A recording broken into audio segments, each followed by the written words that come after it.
Hello, नमस्ते प्रेक्षकांनो. आज आपण ठरलं तर मग या मालिकेचा रविवारचा म्हणजे 5 जुलैचा भाग पाहणार आहोत. तर या भागामध्ये काय काय होणार आहे, खूपच रंजक आणि खूपच भावनिक असा भाग आहे. तर तुम्ही हा भाग नक्की ऐका, तुम्हालासुद्धा खूप आवडेल.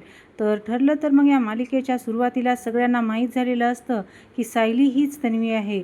अर्जुनने कालच्या भागामध्ये सांगितलेलं आहे. तेव्हा कल्पनाताई म्हणतात, अर्जुन, सायली तन्वी म्हणून मानण्याची काहीच गरज नाही, कारण पूर्ण आजीला माहिती आहे की सायली तन्वी आहे, असं कल्पनाताई म्हणतात. तेव्हा हा तर कालचाच भाग आहे. मग प्रतापराव म्हणतात, बोला बोला काहीतरी. तेव्हा अर्जुन म्हणतो, हे तर तुमच्यासाठी सरप्राईज होतं. ज्या तन्वीची तुम्ही इतकी दिवस झाले वाट बघत होतो, ती तन्वी जिच्यासाठी प्रत्येकाचा जीव खालीवर होत होता, ती कोण आहे हे आम्हाला फायनली कळलं आहे. तेव्हा सर्वजण आश्चर्याने अर्जुन आणि सायलीकडे पाहत असतात आणि सर्वांच्या तोंडावर प्रश्नचिन्ह असते. तेव्हा राकेशसुद्धा येऊन दारात उभा टाकतो. तेव्हा अर्जुन म्हणतो, ती तिसरी कोणी नाही तर आपली सायलीच, आपली सगळ्यांची लाडकी तन्वी आहे, असं म्हणतो. आणि मग प्रतिमा, त्या तर काय, असं म्हणतात हळूच आणि त्या तिथल्या तिथं बसतात. मग उभा टाकून सर्वांनाच आश्चर्याचा धक्का बसतो. आणि मग सायली हसत असते आणि रडतसुद्धा असते, म्हणजे ते आनंदाश्रू असतात. तेवढ्यात राकेश मध्ये येतो आणि अर्जुन, काय बोलतोस तू? इतक्या महत्त्वाच्या गोष्टीचा तू असा खेळ नाही मांडू शकत. म्हणजे तुला आणि सायली वहिनीला कोणाची मस्करी करायची असेल तर ते ठीक आहे, पण जरा काका काकूकडे बघ, त्यांच्या भावनाशी असं खेळू नकोस प्लीज. तेव्हा सुमन काकू म्हणतात, राकेश जरा थांब, अर्जुनला काय म्हणायचं आहे ते ऐकून तरी घेऊया. राकेश म्हणतो, यात काय ऐकायचं आहे आई? आपल्या सगळ्यांनाच माहिती आहे की ही सायली वहिनी वात्सल्य आश्रमात वाढलेली अनाथ मुलगी आहे, ती तन्वी असू शकत नाही. हा काहीही बोलतो आणि आपण ऐकतोय. प्रतापराव म्हणतात, राकेश प्लीज थांबशील का? अर्जुन इतकं महत्त्वाचं स्टेटमेंट करतोय, त्याच्याकडे नक्कीच काहीतरी पुरावे असणार. तेव्हा सर्वजण माना डोलावतात. राकेश हो म्हणतो. आणि कसले पुरावे? अंकल, प्रियाने तन्वी म्हणून फसवले ना, या दुःखातून काका काकू अजून बाहेर आले नाहीत आणि जे प्रियाने केले ते सायली वहिनी परत करणार. मग सगळेजण पुन्हा एकदा आश्चर्याने पाहतात. तेव्हा सायली म्हणते, आम्ही सगळ्यांना सांगावं की मी तन्वी आणि तुम्ही निमूटपणे ऐकावं अशी माझी अजिबात इच्छा नाही. आणि तुम्हाला हेही माहीत आहे की आम्ही तुम्हाला हे सांगितल्यावर पुरावे मागितले जातील आणि म्हणूनच पुरावे आहेत. मी आज सगळ्यांना सांगते की मीच तुमची सगळ्यांची तन्वी आहे. आणि मग अर्जुन परत एकदा आश्चर्याने सायलीकडे पाहतात. मग आता इकडे आश्रमातला सीन दाखवलेला आहे महिपत बाबाच्या. तेव्हा एक माणूस म्हणतो, आज एक खूप खास दिवस आहे, ज्यांच्या आशीर्वादाने भक्तांचे कल्याण होत आहे. भक्तांचा आजचा दिवस आहे, अत्यंत पवित्र असा दिवस आहे, ज्यांच्या पवित्र आशीर्वादाने संकटसुद्धा कमी होतात, भक्तांचे भविष्य बदलते. अशा महिपत बाबांच्या आश्रमाचं उद्घाटन माननीय मंत्री साहेबांच्या हस्ते होत आहे, असं एक माणूस बोलत असतो. आणि तेव्हा काही माणसं बसलेली असतात, पुढे ते टाळ्या वाजवत असतात. आणि मग तो माणूस असतो, तो मेणबत्ती घेतो आणि मेणबत्ती मंत्री साहेबांच्या हातात देतो आणि मेणबत्ती ते दिवा पेटवतात आणि समई लावतात आणि मग उद्घाटन करतात. आणि एक दिवा महिपत लावतो आणि एक दिवा ती अधिरा नावाची मुलगी असते ती लावते. अशा प्रकारे उद्घाटन आश्रमाचे होते. आणि मग सगळे लोक जे भक्त बसलेले असतात ते महिपत बाबा की जय, महिपत बाबा की जय असा घोष करत असतात. तेव्हा तो माणूस म्हणतो, शांत शांत असं म्हणतो आणि मग सगळेजण खाली बसतात. तेव्हा महिपत म्हणतो, आज माझ्या लेकीसारख्या असलेल्या अधिराने इतक्या कष्टाने बहुगुणी बाबांसाठी आश्रम आणि माझ्यासाठी उभा केला. खरं सांगायचं तर हा आश्रम माझ्या एकट्याचा नाही, तर हा तुम्हा सगळ्यांचा आहे. मी फक्त एक निमित्त आहे आणि त्यानिमित्त मी बहुगुणी बाबामुळे झालो आहे.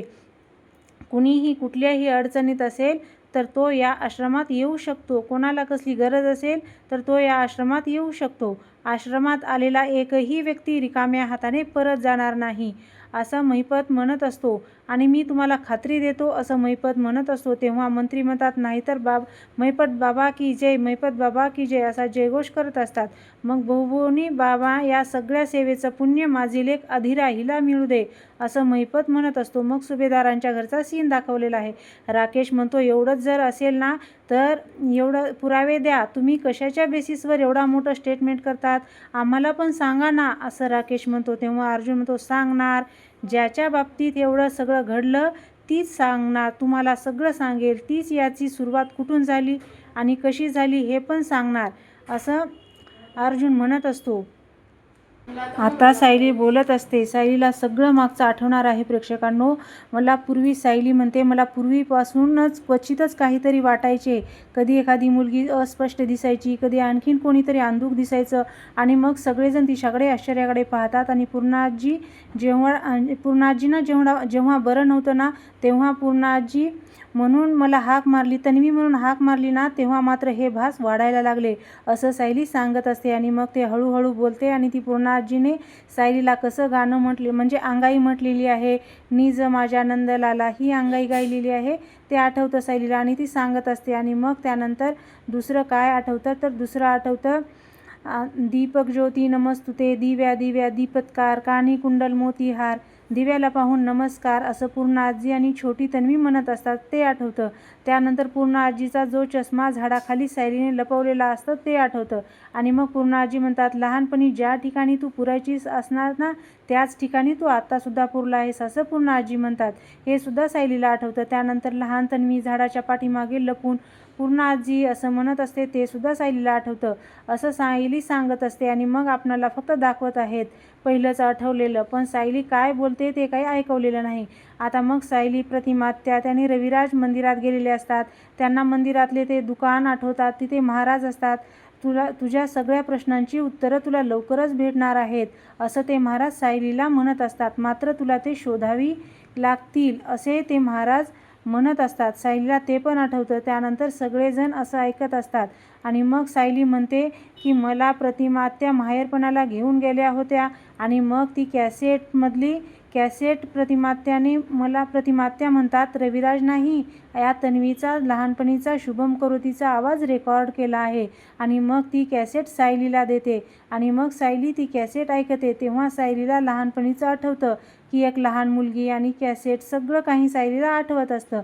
मग प्रतिमात्याला तर प्रेक्षकांनो खूप आनंद झालेला आहे बरं का, कारण प्रतिमात्या आधीपासूनच प्रतिमात्यांना वाटत होतं की सायलीच त्यांची मुलगी आहे. आणि मग पुन्हा सायलीला परत एकदा आठवतं की ती धूप घेऊन सगळ्या घराने फिरत आहे, लहान तन्वी पुढे पुढे आणि सायली मागे मागे, अशा प्रकारचं आठवतं. आणि मग त्यानंतर सायली प्रतिमात्या, हे कोणाचं ड्रॉइंग आहे, असं सायली विचारत असते. तेव्हा प्रतिमात्या म्हणतात, हे तन्वीचं ड्रॉइंग बुक आहे. हे ड्रॉइंग बुक सायली पाहत असते आणि मग सायली म्हणते, त्यात मला एक चित्र दिसलं, अगदी तसंच चित्र मी आश्रमात असताना आमच्या भिंतीवर काढलेलं, असं सायली सर्वांना सांगत असते. आणि मग आता सायली अर्जुन परत सांगत असतो आणि अर्जुन काही जे फोटो सायलीने काढलेले चित्रकलेच्या वहीतले, आश्रमातले फोटो दोन्हीही अश्विनला आणि अस्मिताला दाखवत असतो. आणि अस्मिता बघते आणि हसते आणि त्याच्याकडे बघते आणि काहीतरी बोलायचं असतं, असं पण बोलत नाही. मग प्रतापराव बघतात, पुन्हा कल्पनाताई बघतात आणि पुन्हा ती लहानपणीची रेकॉर्ड कॅसेट ते सुद्धा अर्जुन लावतो. शुभम करोती कल्याणम जयस्तुते नमस्तुते, हे दिव्या दिव्या दीपत्कार, कानी कुंडल मोतीहार, दिव्याला पाहून नमस्कार, दिवा लावला देवापाशी, माझा नमस्कार सर्व देवापाशी, असं त्या कॅसेटमध्ये आपणाला ऐकू येत असतं. मग आता इकडे आश्रमातील सीन दाखवलेला आहे. सचिन म्हणतो, आपल्या आश्रमातलं जे अन्नछत्र आहे, त्या अन्नछत्रासाठी आपल्या माननीय मंत्री साहेबांनी खूप मोठं सहकार्य केलेलं आहे. आणि तेवढंच नाही तर तुम्हा सर्वांसाठी आणि आश्रमातल्या सगळ्या भक्तांसाठी महाप्रसादाचं आयोजन या गणेश साहेबाकडून करण्यात आलेलं आहे, असं सचिन म्हणत असतो. आणि मग मंत्रिमंडळात महिपत बाबा की जय, महिपत बाबा की जय, असं मंत्री म्हणत असतात. आणि मग महिपत बाबांच्या या आश्रमात गोरगरिबांना मदत केली जाणार आहे आणि माझा त्यांना नेहमीच पाठिंबा असेल.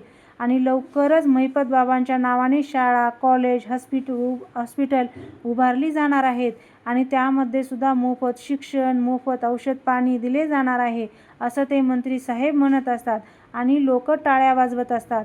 आणि मग मंत्री म्हणतात, तुमच्यासाठी मी मंत्री आहे, पण मी मंत्री नाही, महिपत बाबासारखा एक सेवक आहे, असं म्हणतात. तेव्हा एक माणूस म्हणतो, महिपत बाबा की जय, महिपत बाबा की जय, असं म्हणतो. आणि मग मंत्रिमंडळाकडून फुल ना फुलाची पाकळी, असं म्हणून मंत्री साहेब, महिपत बाबांच्या या आश्रमासाठी माझ्याकडून एक छोटीशी भेट, असं मंत्री साहेब म्हणत असतात. आणि मग एक माणूस ताटली झाकून घेऊन येतो आणि त्यामध्ये खूप सारी कॅश असते. आणि मग तो मंत्री साहेब ती कॅश महिपत बाबाकडे समोर करतो आणि मग महिपत त्याला फक्त हात लावतो आणि त्या कॅशचे पैसे ती ताटली बहुगुणी बाबांच्या फोटोसमोर ठेवतात. आणि मग मंत्रिमंडळातील ते मंत्री म्हणतात, बाबा तुमची अशीच कृपा राहू द्या. तेव्हा महिपत म्हणतो, अहो मंत्रीसाहेब, आमची कसली कृपा, खरं तर तुमचीच कृपा राहू द्या या आश्रमावर. तुमच्या पैशापेक्षा तुमच्या आधाराची, तुमच्या सहकार्याची जास्त गरज आहे या आश्रमाला, या भक्ताला, या सेवकाला. बाकी सगळं बघायला बहुगुणी बाबा आहेतच, असं महिपत म्हणतो. तेव्हा तो एक माणूस असतो, तो म्हणतो, आम्ही जाहीर करतो, उद्घाटनाचा कार्यक्रम संपला. महिपत बाबा की जय, महिपत बाबा की जय असं म्हणतात. आणि मग भक्तजन एक एक करून पाया पडत असतात. आणि सचिन तोंडाला हात लावून उभा टाकलेला असतो. आता सचिन विचार करतो आणि म्हणतो, त्याआधी तो माणूस, मंत्रीसाहेब, इथल्या या सर्व प्रसंगाची जबाबदारी माझ्यावर आहे. आणि इथली सर्व, असं महिपत बाबांच्या आश्रमातल्या सर्व भक्तांच्या कृपाप्रसादाची सुद्धा जिम्मेदारी माझ्यावर आहे. त्यांचा आशीर्वाद सर्वांपर्यंत भेटावा अशीच माझी इच्छा आहे, असं तो माणूस म्हणत असतो. मंत्री म्हणतात, चांगली कामं करत राहा तरच आम्हाला मतं मिळतील, असं मंत्री म्हणतात. तेव्हा सचिन म्हणतो, हा सगळा प्रसाद, हे एवढे सगळे पैसे, काहीतरी काळबेरं नक्कीच आहे, असं सचिन म्हणतो. आणि मग तिथून जातो. मग इकडे येतो आणि कोणाला तरी फोन लावतो. पण तो फोन कोणाला लावतो ते उद्याच्या भागामध्ये दाखवलेला आहे. आणि मग आता इकडे सुभेदारांच्या घरचा सीन दाखवलेला आहे. अर्जुन तो टेप रेकॉर्ड ऐकल्यानंतर तो नेऊन जागेवर ठेवतो. आणि मग ते विमल, चित्र आणि मोबाईलसुद्धा ठेवते. मग आता सायली परत सांगत असते, मधुभाऊंच्या हॉस्पिटलमध्ये, म्हणजे मधुभाऊंच्या सोबतचा सीन दाखवलेला आहे. सायली म्हणते, सगळ्यांची लाडकी तन्वी मीच येणार. तेव्हा मला आठवते की मंदिरातला तिला आठवते की मंदिरातला तो सीन अर्जुनला सांगत असते, माझ्या मनात जी शंका आहे ती खरी आहे, असं मधुभाऊंनी सांगितलं आहे. तेव्हा अर्जुन म्हणतो, कुठली शंका? तर सायली म्हणते, मी अनाथ आश्रमात सापडलेली जी तन्वी आहे ती मी आहे, असं सायली अर्जुनला सांगत असते. मंदिरातला तो सीन आता सायलीला आठवलेला आहे आणि ते दाखवलेलं आहे. मग सायली मात्र हळूहळू आवाजात सांगत असते, पण आपल्याला काही ऐकवलेलं नाही. आता सायली परत सांगते की ती दवाखान्यात गेलेली आणि ती डॉक्टर मंडळी, तुम्ही लहान असतानाच्या ज्या गोष्टी घडलेल्या आहेत त्या पुन्हा एकदा रिक्रिएट करायच्या, मग पुन्हा घडवून आणायच्या. कदाचित त्यातून तुमच्या मेंदूला एखादा स्टिकर मिळेल, त्यातून तुम्हाला सगळ्या गोष्टी आठवतील. मग ते गाठोडं सापडलेलं आणि त्या गाठोड्यातल्या वस्तू सायली पाहत असते आणि अर्जुनसुद्धा पाहत असतो. आणि सायलीला आठवते की अंदूक मग दाखवलेलं आहे. आणि सायली, अर्जुन एकमेकांना टाटा बाय बाय केलेलं. त्यानंतर सायली ही अर्जुनकडे बघत असते, हे सुद्धा सायली सांगत असते, पण आपणाला दाखवलेलं आहे ती हळूहळू बोलत आहे. आणि मग त्यानंतर आईस्क्रीम अर्जुन आणि सायलीने बसून चोरून खाल्लेलं, ते सुद्धा सायलीला इथे आठवतं, ते सुद्धा दाखवलेलं आहे स्क्रीनवर. मग आता सायलीला परत लहान तन्वी आणि अर्जुन दिसतो, ते सुद्धा इथं दाखवलेलं आहे. त्यांनी थांब थांब असं अर्जुन मागे मागे पळत असतो आणि सायली पुढे पुढे पळत असते. आणि मग तेवढ्यात सायली खाली पडते. मग अर्जुन तिला धरतो आणि मग ते लॉकेट, माझे लॉकेट हो त्यांना म्हणतो आणि तो तिच्या गळ्यात घालतो. ते लहानपणीचे दुकान, धूप, ते दाखवलेलं आहे, असं सायली सांगत असते. आणि मग आपणाला आवाज ऐकवलेला नाही, फक्त आपणाला मागची स्क्रीन दाखवलेली आहे. सायली अर्जुनला म्हणत असते, जसा अपघात प्रतिमात्यांच्या समोर घडवून आणला आणि प्रतिमात्याचं सत्य समोर आलं आणि प्रतिमात्याला सगळं काही आठवलं, तसाच अपघात आपण सुद्धा केला तर, असं सायली अर्जुनला म्हणत असते. ते सुद्धा आठवतं. मग अर्जुन, रविराजने प्रतिमात्याचा ऑक्सिजनचा सीन दाखवलेला आहे. रविराज म्हणतात, ब्रेक लागत नाही असं रविराज म्हणतात. आणि मग इथे सगळं सायलीला ते सुद्धा आठवतं. सायली सांगत असते सगळं लहानपणीचं, मला आठवलं, हे दाखवलेलं आहे इथे, पण आपणाला ऐकवलेलं काहीच नाही. आणि मग सगळेजण पुन्हा एकदा आश्चर्याने सायलीकडे पाहत असतात. सायली खूप रडत असते आणि कल्पनाताई म्हणतात, तुम्ही हे सगळं खरं सांगताय का? यात कुठलाही गैरसमज तर नाही आहे ना, असं कल्पनाताई म्हणतात. तेव्हा अर्जुन म्हणतो, अशी एक व्यक्ती आहे जिने सांगितल्यावर तुमचा 100% विश्वास बसेल. तेव्हा अश्विन म्हणतो, कुठली व्यक्ती आहे? मग अर्जुन 1 मिनिट असं म्हणतो आणि दरवाजा काढतो आणि बाहेरून मधुभाऊ आलेले असतात. कुसुमताईंनी मधुभाऊला खुर्चीवर बसवून आणलेलं असतं आणि सर्वजण मधुभाऊला बघतात आणि पुन्हा एकदा आश्चर्यचकित होतात. अस्मिता म्हणते मधुभाऊ आणि अश्विनसुद्धा म्हणतो मधुभाऊ असे म्हणतो, कारण सर्वांनाच माहिती नसतं की मधुभाऊ बरे झाले आहेत. मग त्यांचा राकेश म्हणतो आता हा थेरडासुद्धा जिवंत आहे कसा असं म्हणतो. मग मधुभाऊ आत येत असतात आणि मग कुसुमताई त्यांना खुर्चीवर बसून आतमध्ये आणत असतात. मग प्रतापराव म्हणतात मधुभाऊ तुम्ही बरे कधी झालात? सायलीने आम्हाला काहीच बोलली नाही. तेव्हा अर्जुन म्हणतो ते सुद्धा एक सरप्राईज होतं तुमच्यासाठी. प्रतापराव म्हणतात रविराज म्हणतात आता बरे आहात का मधुभाऊ?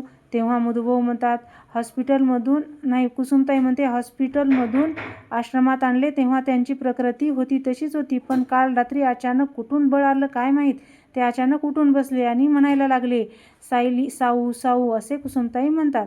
आणि कदाचित तुम्हा सगळ्यांना सत्य सांगण्यासाठीच देवाने मला जिवंत ठेवलं आहे. सायली आश्रमात आली तेव्हा ती कोण होती हे मला माहीत नव्हतं. त्यानंतर गेल्या वेळी वकील साहेब आणि प्रतिमावहिनी आश्रमात आल्या आणि त्यांनी सायलीने काढलेले भिंतीवरचं चित्र पाहिलं आणि त्या म्हणाल्या की असंच चित्र तन्वीनेही काढलं आहे. तेव्हा मला आश्चर्य वाटलं आणि मग मी शोध घ्यायला सुरुवात केली आणि मग मधुभाऊंना आठवतं की त्या लिफाफ्यामधला फोटो सायलीचा आहे. हे बघतात मधुभाऊ आणि तिला लहानपणीची सायली भेटलेली आठवते आणि प्रियाच्या कपाटात सायलीच्या लहानपणीचा फोटो. माझ्या सायलीच्या बाबतीत काही गडबड तर प्रिया करत नाही ना असं मधुभाऊ विचार करतात. हे पण मधुभाऊंना आठवतं असतं. मग पाठीमागे झालेला भाग आहे हा. पण मग प्रतिमात्या आणि तन्वीचे फोटोसुद्धा मधुभाऊ पाहतात आणि म्हणतात सायलीच खरी तन्वी आहे असं म्हणतात. हे सुद्धा मधुभाऊंना आठवत असतं आणि मग प्रतिमात्या उठतात आणि रडत म्हणत असतात मला यातल्या कुठल्याही पुराव्याची गरज नाही.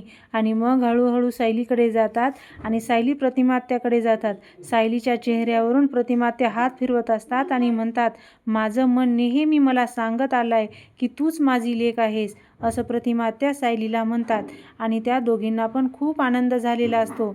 आणि मग आता आजचा भाग इथेच आपला संपतो आणि मग आता प्रोमो दाखवलेला आहे आणि प्रोमोमध्ये रविराज म्हणतात अर्जुन यावेळी जर खोटं ठरलं ना तर मी असं म्हणतात आणि मग तेवढ्यात राकेश बोलतो हे खोटंच ठरणार आहे, काय पुरावे आहेत? तेव्हा अर्जुन दाखवतो सायलीचे आणि प्रतिमात्याचे DNA रिपोर्ट हे 100% मॅच झालेत.